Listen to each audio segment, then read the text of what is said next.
just to focus on the plastic. So with the plastic selected, and in regards to the editors, I am in the shader editor. So I want to swap from geometry node editor to shader editor. Then I can click on new. I can call this plastic. So when it comes to the plastic, there's not much going on with it. It's going to make mine blue and give it a bit of bump. We'll call it a day. So I'll hit Shift A and I'll search for a noise texture, and then I'll hit Control T to bring up the texture coordinate and the mapping node. Then I'm going to use the object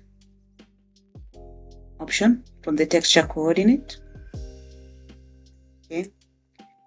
And then I will Control Shift on the noise texture to preview it.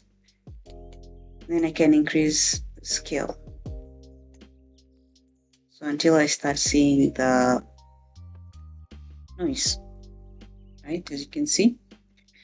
So I'm using object because I want the object itself to be used to kind of control the placement of the noise.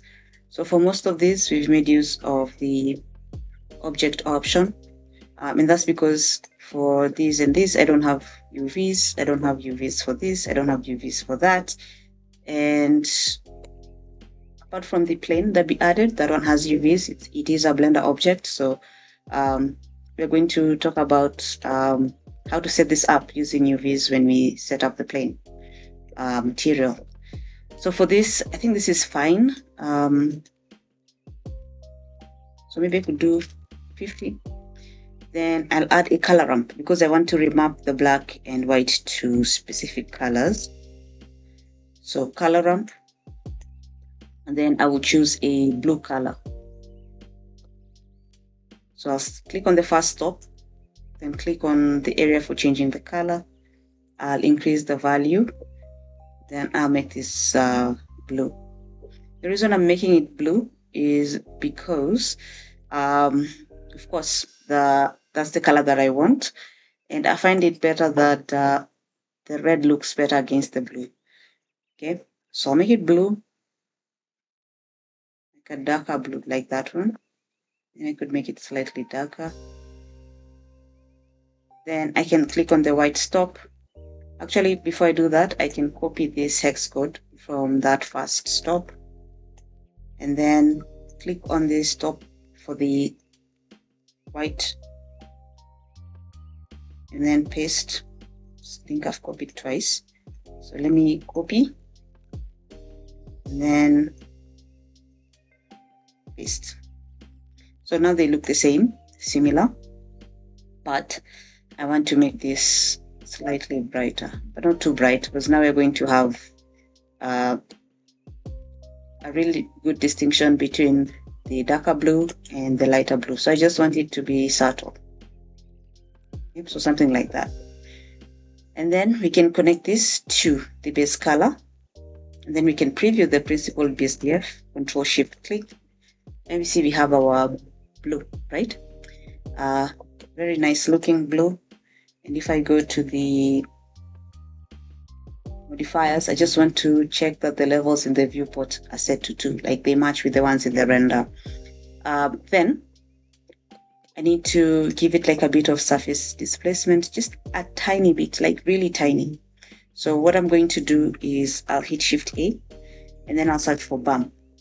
So remember, the bump uses the black and white colors of the texture nodes, and most of the time it is the noise texture or the wave or gradient or ramp, a black and white node, or also an image that is black and white. So you can download other images if you like, and then feed them to the height option, make your adjustments, and you will still get a bump.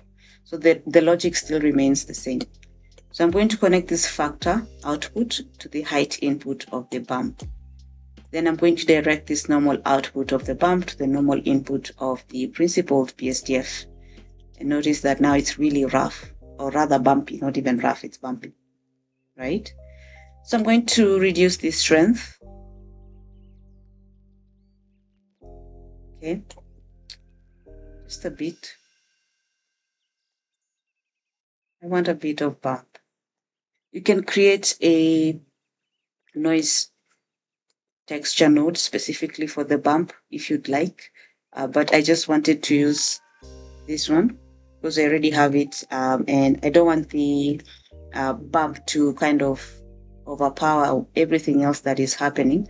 So I felt like it's fine to just use this, but you can create one on your own. Okay, then we can come into the principled BSDF. The principled BSDF, we have the roughness. So I want it to be shiny plastic. So I'll reduce the roughness, but not like too much because now this is going to be too much. I want it to be rough, but not, or rather shiny, but not too shiny. So let's do like a 0.45. Okay, let me get into my camera view and see what's up. Yeah, so I like this. Then I'm going to apply the same material to the ring pop. So with this ring pop selected, I'll click on this drop down, this icon over here, to the left of new. I'm not going to create a new one. I just wanted to use the same plastic. So I'll click on the drop down, and then click on plastic. And there we have it. We have our material.